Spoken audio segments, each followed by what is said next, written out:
Siraj Ahmad, department of geography from government degree college Karnaprayag, Uttarakhand. Actually मैं उत्तराखंड में बहुत पहले से सर्विस करता आ रहा हूँ, डिफरेंट एरियाज़ में आ रहा हूँ। और उत्तराखंड एक बहुत ज़्यादा सुंदर प्राकृतिक स्थलों में से और एक राज्य है। हालांकि कश्मीर को कहा जाता है कि स्वर्ग है, लेकिन कश्मीर से भी ज़्यादा सुंदर स्थल हमारे यहाँ है। हालांकि ये फार नॉर्थ एरियाज़ होने के कारण इसका इतना विकास नहीं हो पाया है, एनलाइटन नहीं हो पाया है, और पर्यटन मानचित्र पर इतना इसका विकास न होने के कारण लोग यहाँ से अभी अछूते हैं, उनको जानकारियाँ नहीं है। हमारे यहाँ औली जैसा पर्यटक स्थल है जो अंतर्राष्ट्रीय स्की स्थल है, बहुत सुंदर विहंगम आप दृश्य वहाँ देख सकते हैं। अच्छे स्लोप हैं वहाँ बर्फ से ढके हुए, और प्रकृति की गोद में आपको एक अद्भुत मनोरम रमणीक स्थल पर जाकर के भाव विवल आप हो जाएंगे। देवात्मकता का भी आपको यहाँ पर दर्शन होते हैं, तो प्राकृतिक दर्शन भी होते हैं। उसी के साथ साथ अगर आप फूलों की घाटी यहाँ देखें, जो कि चमोली ज़िले में है, वैली ऑफ फ्लावर कहा जाता है। अगर आप उसमें अगस्त सितंबर के महीने में आप वहाँ जाते हैं तो वहाँ इतनी सुंदर आपको पुष्प प्रजातियाँ मिलेंगी, सैकड़ों प्रकार की, हजारों प्रकार की, कि आप वहाँ से बहुत दिनों तक आपका मन ही नहीं करेगा आने का कि यहीं बस जाए। लेकिन सुदूर क्षेत्र होने के कारण, दुर्गम क्षेत्र हो जाने के कारण, वहाँ पर ट्रैक रूट ना होने के कारण कि लगभग हमको 35 किलोमीटर चलना पड़ रहा या उससे भी ज़्यादा चलना पड़ रहा, तो उसका विकास नहीं हो पाया। अलग अलग धार्मिक स्थल है, जहाँ हमारे पास सिखों के धार्मिक स्थल में, तो हिंदुओं के जहाँ पर दक्षिण भारत से लेकर के, पूर्व से लेकर के, पश्चिम से लेकर के, प्रत्येक भारत के कोने से यहाँ पर केदारनाथ और बद्रीनाथ के दर्शन करने के लिए यहाँ पर आते हैं, जो कि हमारे दो धाम हैं। और गंगोत्री, यमुनोत्री जैसे भी हमारे पास धार्मिक पर्यटक स्थल है, कि जहाँ केवल ना केवल आपको धर्म का ज्ञान होगा, धर्म के बारे में पता चलेगा, बल्कि प्राकृतिक एहसास भी आपको होगा कि आप यहाँ पर दोनों चीज़ों का मिश्रित रूप देख सकते हैं। और सर्पीले रास्तों से होकर के जब टूरिस्ट आते हैं, यहाँ का ठंडा मौसम जो कि समशीतोष्ण, और यहाँ की जो डेंस फॉरेस्ट है उसके बारे में भी हम यहाँ देखते हैं। यही उत्तराखंड है कि जहाँ हमें ग्रीन बोनस मिल चुका है पर्यावरण के क्षेत्र में। हमारे यहाँ पर वन क्षेत्र काफ़ी है, और हमने केवल वन क्षेत्र होना ही काफ़ी नहीं है, हमने इसको अक्षुण्ण रखा है, हम इसका संरक्षण कर रहे हैं। हमारे यहाँ पर इसको संरक्षण करने के लिए सामाजिक योगदानों से जोड़ दिया गया है, धार्मिक कंसेप्ट से जोड़ दिया गया है। हमारे यहाँ अगर किसी लड़की की शादी होती है तो मैती आंदोलन नाम का आंदोलन चलाया जा रहा है कि वो एक पौधा लगा करके जाएगी अपने घर में, अपने ससुराल में। तो एक जो छोटा सा इनिशिएट ले रहे हैं, छोटा सा कॉन्ट्रीब्यूशन है, ये बहुत बड़ा हो जा रहा है। तो इससे हमारा दिन प्रतिदिन जितनी शादियाँ विवाह होते हैं, उससे क्या होता है कि आपके पर्यावरण की वृद्धि होती है, संरक्षण होता है। यहीं पर गौरा देवी हैं, चंडी प्रसाद भट्ट जी हैं, सुंदरलाल बहुगुणा जी हैं, जिन्होंने पर्यावरण की सुरक्षा के लिए चिपको आंदोलन जैसे आंदोलन चलाए। महिलाएं यहाँ पर वृक्षों से लिपट गई कि हम वृक्ष नहीं काटने देंगे, क्योंकि वृक्ष ही हमारे क्लाइमेट के आधार हैं, यही वर्षा के प्रमुख स्रोत हैं, यही हमारे जो ग्लोबल वार्मिंग है उसको दूर करने के साधन है। जो ग्लेशियर रिट्रीट हो रहे हैं उसमें भी अप्रत्यक्ष रूप से योगदान दे रहे हैं। यहीं पर हम उत्तराखंड में देखते हैं कि एक हमारे पर बहुत पुराना, प्राचीन और सुप्रसिद्ध कॉर्बेट नेशनल पार्क है। हमारे यहाँ राजा जी नेशनल पार्क है, नंदा देवी नेशनल पार्क है, और ऐसे ही छोटे छोटे तमाम पार्क हैं जहाँ पर आप जाकर के वन्य जीव के दर्शन कर सकते हैं। यही आप देख सकते हैं कि हमारे पास हमने कैसे बायोडाइवर्सिटी को मेंटेन किया है, कैसे हमने जो हमारा पारिस्थितिकी संतुलन है उसको हम बैलेंस करके रखे हैं, हमने इनबैलेंस नहीं होने दिया है। हालांकि जो हमारे यहाँ चौराबाड़ी ग्लेशियर है या गंगोत्री ग्लेशियर है, उसका हटने के पीछे जो वजह है हमारे उत्तराखंड के लोग नहीं है, ये लोकल इम्पैक्ट नहीं है, ये बहुत दूर के। हम अगर उत्तराखंड को देखें, इसको पर्यटक मानचित्र पर रखें और इसका प्रचार प्रसार इंटरनेशनली करें, तो ये बहुत आकर्षित कर सकता है लोगों को, न केवल देशी पर्यटकों को भारत के वरन अंतर्राष्ट्रीय पर्यटकों।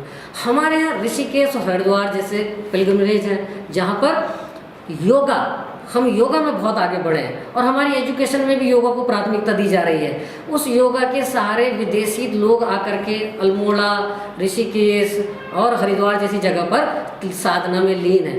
वो वेस्टर्न कल्चर छोड़ करके ईस्टर्न कल्चर को प्रभाव में आ गए हैं, शांति की खोज यहाँ पर मिल रही है। तो हमारा उत्तराखंड केवल एक एस्पेक्ट को नहीं छू रहा है, वरन विविधताओं से भरा हुआ है। इन विविधताओं के कारण आपको, अगर यहाँ आप घूमने आते हैं, आप पर्यटन का आनंद लेते हैं, तो आपको एक नहीं वरन कई सारे आपके मल्टीपर्पज जो आपके एम है, गोल हैं, वो पूरे होते हैं। तो यहाँ आने से आप कई प्रकार के लाभान्वित हो सकते हैं, कई प्रकार से। यहाँ ऊंची ऊंची पर्वत श्रृंखलाएं हैं, तो तराई और भावर में अच्छे खेत खलिहान हैं। हमारे पास अच्छी सड़कें हैं, तो सर्पीले रास्ते भी हैं। हमारे पास फलोत्पादन की पेटियां हैं, जैसे कोटद्वार है, देहरादून है। यहाँ की लीची न केवल भारत में बल्कि यूरोप को भी निर्यात की जाती है। आमों के लिए प्रसिद्ध है और अन्य फलों के लिए भी प्रसिद्ध है। यहाँ पर बुरांस जैसे और तमाम तरह की जड़ी बूटियाँ पाई जाती हैं, जो पूरे भारतवर्ष में उन जड़ी बूटियों का आप तमाम तरह की दवाइयाँ बनाने में प्रयोग कर रहे हैं। यहीं पर इंटरनेशनली जो प्रसिद्ध हैं बाबा रामदेव जी, उनका आश्रम है। यहाँ पर आप आएंगे तो उनका आश्रम को भी देख सकेंगे कि कैसे उन्होंने योग में, कैसे उन्होंने प्राकृतिक चिकित्सा में, कैसे हर्बल तमाम सारी जड़ी बूटियों को खोजा है उन्होंने, तो आप उसके भी दर्शन कर सकते हैं। आप यहाँ देहरादून और हल्द्वानी जैसे अच्छे सिटीज़ जो स्मार्ट सिटीज़ बनने के कगार में हैं, उसके भी आप दर्शन करते हैं। तो छोटे छोटे सुदूर स्कैटर्ड डिस्पर्स्ड आप सेटलमेंट देख सकते हैं, जिनको जहाँ रहना, उनको देखना और शांति की खोज में आप, उसमें बहुत बड़ा योगदान है। तो उत्तराखंड बहुत ज़्यादा प्रसिद्ध है, बहुत ज़्यादा। लेकिन समस्या यही है कि बहुत ज़्यादा उत्तर की दिशा में होने से और दिल्ली या अन्य जो हमारे बड़े वृहत मेगालोपोलिस या मेट्रोपॉलिटन सिटीज़ हैं, उनके लोग यहाँ पर नहीं आ पाए। इसलिए हमारी सरकारों को, हमारे नागरिकों को इनको योगदान देना पड़ेगा कि वो उनको अट्रैक्ट कर सकें। यहाँ के लोग बहुत सीधे साधे, ग्रामीण, भोले भाले लोग हैं और बहुत मेहनती लोग हैं। यहाँ परंपरागत हल बैलों से कृषि की जाती है, तो यहाँ हम आधुनिक थ्रेशर भी प्रयोग कर रहे हैं। तराई क्षेत्र में हम बड़े बड़े कई एकड़ के फार्म में हम कृषि कर रहे हैं, हम व्यापारिक कृषि भी कर रहे हैं, उसको भी देखने का आपको मौका मिलेगा। नैनीताल और मसूरी जैसे प्रसिद्ध पर्यटक स्थल है, जहाँ काफ़ी दूर से लोग आते हैं। जब आकर आप वहाँ के दर्शन करें तो चाइना पीक घूमें आप नैनीताल में, या टिफिन टॉप घूमें, या आपको तिब्बत देखें वहाँ से। हम हायर हिमालय में जाते हैं, हम बहुत खुशनसीब हैं। हम बहुत खुशनसीब क्यों हैं? क्योंकि हम ऐसे क्षेत्र में रह रहे हैं कि जो हमारे पूरे देश का प्रहरी है, हमारे तमाम सेनाओं की यहाँ टुकड़ियाँ हैं, इसलिए इसका विकास भी जरूरी है। और पूरे भारत के लोग यहाँ पर आकर के देखेंगे कैसे हम सीमाओं पर हम डटे हैं, कैसे रुके हैं। हमारे पूरे भारत में हमारे यहाँ का युवा, जो कि निर्धन तो है लेकिन इतना जाबाज है कि तमाम तरह की सेनाओं की विभिन्न टुकड़ियों में उसका योगदान है, चाहे वो नेवी हो, चाहे वो स्थल सेना हो, सब जगह पर उसने पूरा योगदान दिया है।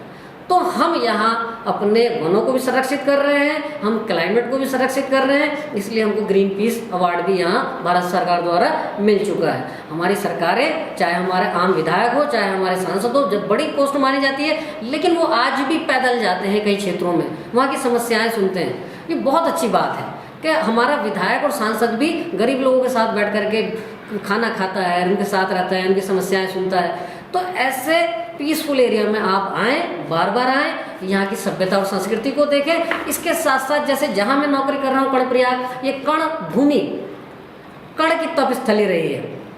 और ऐसे ही हमारे इस पूरे उत्तराखंड को देवभूमि उत्तराखंड कहा जाता है, क्योंकि इसमें रामायण और महाभारत के कई अंश ऐसे हैं, कई प्रकरण ऐसे हैं कि जहाँ पर 5 पांडवों ने कई क्षेत्रों में यात्राएं की, तो आप उसके भी दर्शन कर सकते हैं। अलग अलग प्रकार की वनस्पतियों का आप दर्शन कर सकते हैं।